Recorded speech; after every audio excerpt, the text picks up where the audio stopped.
Welcome to another exciting talk in our ongoing series on applied mathematics, statistics, AI, machine learning, and data science in next generation education and technology.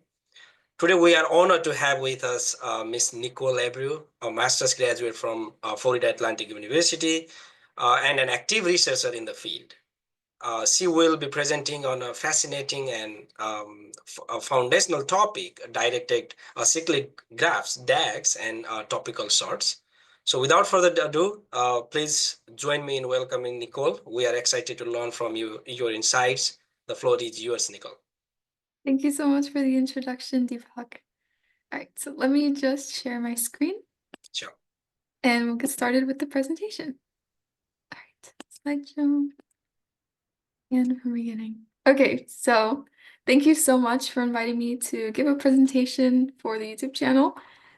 Just so everybody knows, I gave this presentation on Halloween, so it's Halloween themed. So that's why it looks a little bit scary.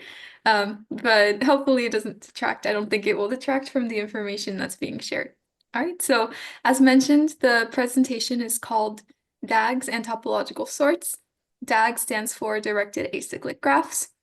And what I'm going to do is first I'm going to give some background. We're going to talk about what a DAG is, be able to define it and understand what it is. Then we're going to take a look at real-world problems that DAGs are used for to give us an idea of why these things are important. Then we're going to look into a method for performing a topological sort on a directed acyclic graph. And then I'm going to give an example in Mathematica for how you can use code to build your own directed acyclic graph and then perform a topological sort on that graph. Okay, so let's get started. All right, so first is our background. So we need to know what graphs are. First, a graph is a structure consisting of a set of objects where some pairs of the objects are in some sense related. All right, and then these objects are represented by vertices, and each related pairs of vertices is called an edge. So if we can see here, our objects in our graph are our nodes, which is A, B, C, D, E, and F. And here we can tell by the edges which of these nodes have relationships. So A is related to B in some way, so we draw an edge in between them. And A, for example, is not directly related to D because there's no edge connecting them directly. But instead we can make our way down A to B, and then B can go to D. Okay, so here's our graph, just a set of objects, and some of them are related. Now we can create a directed graph. So a directed graph is a graph, but this time the edges have orientations. So let's say that you have objects A, B, C, D, E, and F again. And let's say you have a situation in which A wants to deliver a message. So A delivers a message to B and tells C that message. Then B tells that message to D. So now they do have a relationship, but we might be interested in what direction the message is being transferred. So we want to know, did A give B the message or did B give A the message? So we want our edges to have orientations now to tell us what way the message is being delivered. Okay, so now we have arrows pointing to where our orientation is going. All right, and then a path in a directed graph is a sequence of edges having the property that the ending vertex of each edge in the sequence is the same as the starting vertex of the next edge in the sequence. So what we mean by that, if we connect AB, the way that we would write that is AB. This is the edge AB because it's going from A to B. To continue our path, our ending node in that vertex was B. So to go to the next place in the path, the next edge has to start with B. So the next edge we can select is BD. So now we have a path, AB goes to BED, right? An example of what can't be a path, looking at our directed graph right here. If we start with AB, the next edge can't be, or the next destination in our path can't be BC because there's no edge connecting them. Again, also, if we start and go to AB, then our next destination can't be CF because we ended up at B. We need to continue with B and then make our way through our graph following the orientation of the edges. Right, and we can also represent it in this little tree. So A goes to C, as we can see here, then C will go to F, and this is just summarizing the information that's in our graph right here. All right, so now we can talk about cycles. So a path forms a cycle if the starting vertex of the first edge equals the ending vertex of the last edge. The way you can think about it is a cycle is just going to go around and around and around forever and never stop. So an example here, I've created a cycle on my directed graph. The cycle goes from A to B, then B to D, and then D has an edge going all the way back to A. So now this cycle is going to go on forever. A, B, D, A, B, D, A, and it never has an end because it's going round and around, right? So that's a cycle. And now we're ready to understand what a directed acyclic graph is. So a directed acyclic graph is just a directed graph that has no cycles. So we don't want this to happen. We want our path to end at some point, and we don't want to end up in an infinite loop where we never stop. So this is an example of a directed acyclic graph because there's no cycles. We can go down any path that we want and we're going to reach an end. All right. Now we're experts in directed acyclic graphs. We know what they are at least. So let's talk about why they're useful. So directed acyclic graphs are really useful in statistical analysis. So if you want to understand complicated cause and effect, you're going to probably benefit from using a directed acyclic graph. So here is a paper that I found in NIH, the National Institute for Health. It's called Directed Acyclic Graphs Help to Identify Confounding and the Association of Disability and Electrocardiographic Findings. And this is results from the core age study. So basically what this title means is previously they had done a statistical analysis trying to find the correlation between EKG results and disability. But they found confounding, so all of these different cause and effects that affected their analysis when they were only considering ECGs and disabilities. So to give kind of a simpler example, one that's really common is, for example, you find a high, let's say that you're doing an analysis between the amount of ice cream sold and the amount of people that got sunburns one day at the beach.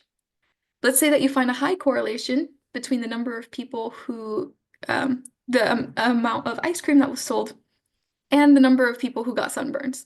So just because you have a high correlation between two things doesn't mean that there's a cause and effect relationship, but you might be led to believe that more ice cream sales mean that more people are going to get sunburns. But an example of what a confounding variable can be in this case is temperature. So if the temperature is really high, that's going to increase the sales of ice cream. And if the temperature is high, then that means that people are probably going to get more sunburns because the sun is going to be blaring a little bit hotter. So that's an example of including another variable that's affecting the independent and the dependent variable in your initial analysis and making you kind of rethink what your cause and effect relationship is or how strong the relationship between sales and ice cream is with the amount of sunburns that day. So this is a similar analysis. So initially they were only considering ECGs and disability and thinking about two groups, age and sex. But then they took into consideration other possible cause and effect relationships that could be affecting the ECG's relationship with the disability. Okay, so directed acyclic graphs are really good at helping map this and identify if there's any underlying confounding in your analysis. Equally as important, we use complicated cause and effect every day. So let's say that you wanted to bake a cake. Then you need eggs first, you need to have an order, and then you need batter. You need to make the batter out of the eggs, so it relies on the eggs. Then you get the flour, you bake it all, and then you eat it. So this is another complicated cause and effect, and we just easily mapped it here with our DAG. And now we can be chefs. So it's super useful, but it can be super useful for statistical analysis as well. All right, so now let's talk about topological sort. So definition, a topological sort of a directed graph is a linear ordering of its vertices such that for every directed edge uv from vertex u to vertex v, u comes before v in the ordering. Okay, so basically every everything that's at the end depends on the things that's before it, and there's nothing after it that it depends on to appear first. And we're going to get a better idea of this with some examples very soon. All right, so when we think about the topology, we're going to think about the arrangement of the nodes and the dependence on the paths to each of them. So let's take a look at some vocabulary words that we can use to describe the nodes inside of our directed acyclic graph. So here, if we look at node C has two dependencies, or what we call in degrees. So it's dependent on A because A goes to C, and it's also dependent on B because it has an incoming arrow from B. So it has two dependencies. All right, B has one out degree. So B, the only arrow that's pointing out of B is C. So that's the only path from B to another node. And we say that has one out degree. So here, if we looked at D, D would have two out degrees because there's two arrows pointing out from it. All right, now, how can we create a topological sort of this DAG? There are a lot of methods, but the method that I'm going to focus on is the depth first search. Probably a competing method is the Kahn algorithm, but this one is a pretty good method as well, and it's pretty efficient. So let's take a look at how we would perform a topological sort on this directed acyclic graph, specifically using the depth first search method. All right, so let's create our stack. We want to create a stack where we're going to store our nodes when it comes time to remember them. But the first thing that we want to do, as our ghost is helping us to do in the corner, is we want to choose a random vertex to begin with. So it doesn't matter where we begin. Let's choose C. All right, so I've decided to start at C. We're going to know where we are based on the yellow highlight. So from C, I'm going to go and follow the path out of C. I'm going to randomly choose where to go next. So C, we had no option. We had to go to D because it only has one out degree. D, we have two options. We can either go to E or F. Let's randomly choose a direction. Let's go to E first. All right, and from E, let's go to G. And we keep doing that until we reach the end. And what I mean by end is that there's no out degrees, or there's nowhere else to go. So G has a dead end. There's no arrow pointing out of it. So we're going to stop there. Now that we have stopped at G, let's traverse back. So we're at G, now it's red. We go back to E, and then we stop our going backwards when we reach a vertex that has another possible path. So we didn't have to stop at E because E didn't have another path that we could have gone out of, but we had to stop at D because D has another option for where we can go next. We can also go to F. So let's stop at D. Before we explore the next path, let's add all of our visited nodes into our stack. So the last node that we visited, G, should go on the bottom, and then the most recent one should be on the top. So here in our stack, we go from G to E, and then we stop. We want to go exploring again. All right, so now we're at D. Let's go visit that other unexplored path. So now we're going to go to F. And now, after we go to F, we stop when we reach G. The reason is G is already in our stack. So once we reach here, let's start working our way backwards again. So now we're at F. As we go and traverse back, we add points to our stack. So we went to F. Now we go to D. We can add D now since there's no other alternative paths that we can take. We've explored all of the paths that we can take starting at D. So now let's add D to our stack and let's work backwards to C. All right, let's add C to the stack because there's no other path that we can take with C.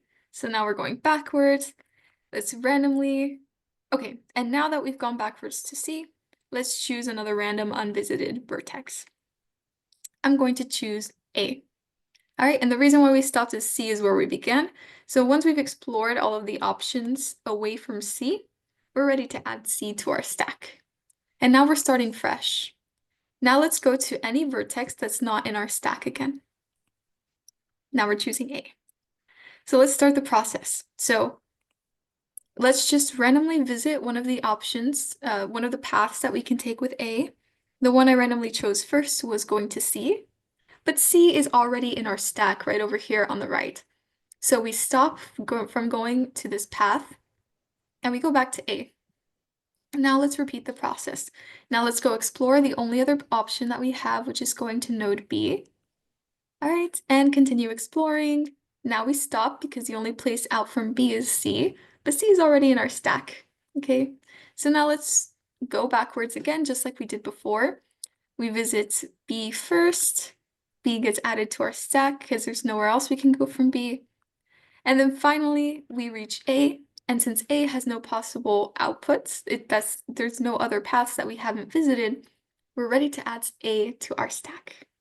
All right, and that's all of the nodes in our beautiful directed acyclic graph. So our stack is complete. All right, and now we can write the topological sort that we found linearly. So starting from the top of the stack to the bottom, we now have an ordering of our vertices, or of our nodes, right? And if you notice here, D is before everything that kind of depends on D, but there's nothing to the left of D that's to the right of it here. So if D depends on C, C is to the left of it, so we're good. And it doesn't have to directly, so if you see here, you skip the E and D isn't directly next to E, that's okay, because D has already happened, so E can happen now. All right, now something you can notice is a topological sort is not unique. You're randomly selecting which node to begin with, you're randomly selecting which path to go. So you can have other possible topological sorts. A, B, A, C, and B, D, for the most part, are probably going to remain the same. But for example, here we can have D, F, E, G, so D, F, and then E and G. Or we can have D, E, F, G. All right, but something we can't have is at the end, we can't have D, F, G, E because G comes before E in this topological sort. But that can't happen because we need E to happen before G can happen. Okay. All right. But good news, even though it's not unique, we will always get a topological sort from the depth first search. All right. So now we kind of know what's happening underneath. Let's take a look at how you can actually apply this using some code. So let's take a look at Mathematica. If you look up Mathematica online, you can probably go to the link that says Wolfram Cloud, and then you can also use their online platform to start coding and maybe practice some of these things. But let's take a look at the DAG that I've created. All right, so to create a graph, you're going to start by typing graph with a capital G, and then we're going to open it up with brackets. Now what's in here, the first thing that I'm going to do is define the relationship in between my nodes. So here I have, Nicole, yes. I think the slide is still shown there. So I think you are trying to, yeah, you're trying to show the slide of Mathematica. Thank you. No Okay, problem. it should be visible now. Yes, it is. Yeah, Sorry about that. no problem. Okay, good. So now that you can see what I'm doing, Mm-hmm. um, here's my code. So it's on Wolfram Cloud. And first I started by assigning this graph to a variable. I called it my DAG. And you start by typing in graph with a capital G. You open it up with the brackets, and here you can put the details about your graph. So here I have my nodes and their relationship. So I'm saying 1 goes to 2, 1 also goes to 3, 2 goes to 4, etc. The way that you type these, then maybe I can add another one, just for the sake. The way you type these arrows is you just do this dash and then the greater than symbol, but one after the other, and it'll automatically make an arrow for you. It took me longer than I care to admit to figure out. So I just wanted to share that in case it's helpful. All right, after I've defined the relationship between my nodes, I'm going to assign colors to my nodes. So that's how I'm doing it with the vertex style.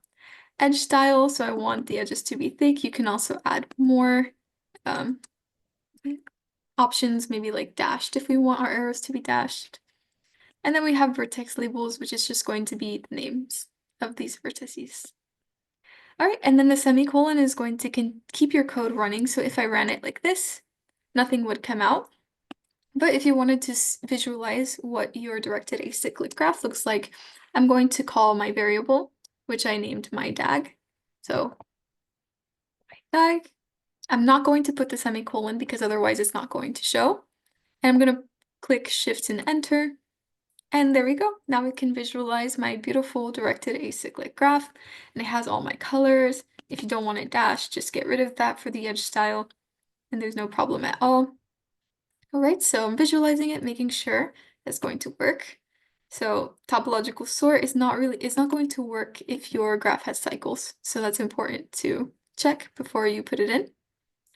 And now it's really easy to, Mathematica has a built-in function called topological sort, where you can input your directed acyclic graph and then get the ordering of your vertices. I'm going to store it in a variable called sorted vertices, but you just type this in, put in your graph, and it's going to output.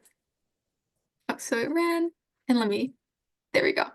So here this semicolon is going to not output anything, and then I just typed in my variable that has my topological sort, and it's going to output it for me here. All right, so here we have a topological sort. So we start at 1, then 3, then 6, then 5, then 2, and 4. All right, so everything is looking good. I don't think if I did it again, it would give me a different one. No, okay. It's not unique, but it's probably going to give you the same one. I think the underlying method is either Kahn's algorithm or the depth first search, but I'm not quite sure. But yeah, that's how you can create a graph in Mathematica. Topological sort is a built-in function, so it's quite easy to use. And you can always look up documentation if you need extra help. All right, so let me go back to my presentation. Perfect. All right, from current slide. All right, and here are my resources, very non-aesthetically placed. And thank you, and the credits for the presentation template, and then the fonts and slidescale, which I use to but yes, that's all for my presentation. Thank you so much for listening. Thank you so much. Thank you very much, Nicole. Could I have some discussion questions? Okay. Like, why can't a graph with a cycle have a topological sort? The reason is because if you had a cycle, let's say that we had a cycle going from A, B, C, and then A again. Is it Oh, is it because in a cycle, at least one task depends on itself directly or indirectly? There is no way to order the tasks without violating the dependency. So a valid topological sort does not exist. Is that what you mean to say? Yeah. yeah, I would say that you said it really, really well. Okay. I was thinking about that. Okay, the Yeah. topological sort. Yeah. Yeah, and certainly this method is not going to work if you have a cycle because it really relies on reaching the end of a path. So if you have a cycle, it's never going to reach the end of a path, and your depth first search is never going to start adding to your stack. That's true. Yes. So can there be more than one valid topological sort for the same DAG? Yeah, absolutely. In fact, here we have an example of a couple that are valid topological sorts of the same DAG with a slightly different order in the end here. So yeah, for sure, you can have different sorts for the same DAG. All right. All right. Um, yeah, so today we have honor to have the Nicole, and we are end of the end of our presentation. So thank you all for joining us today, and a big thank you to Miss Nicole Abreu for the insightful talk on DAGs and topological sorts. It was a great session filled with valuable concepts and real-world relevance. We hope you found it as engaging and as informative as we did. See you in the next session. Until then, take care and keep learning. Thank you.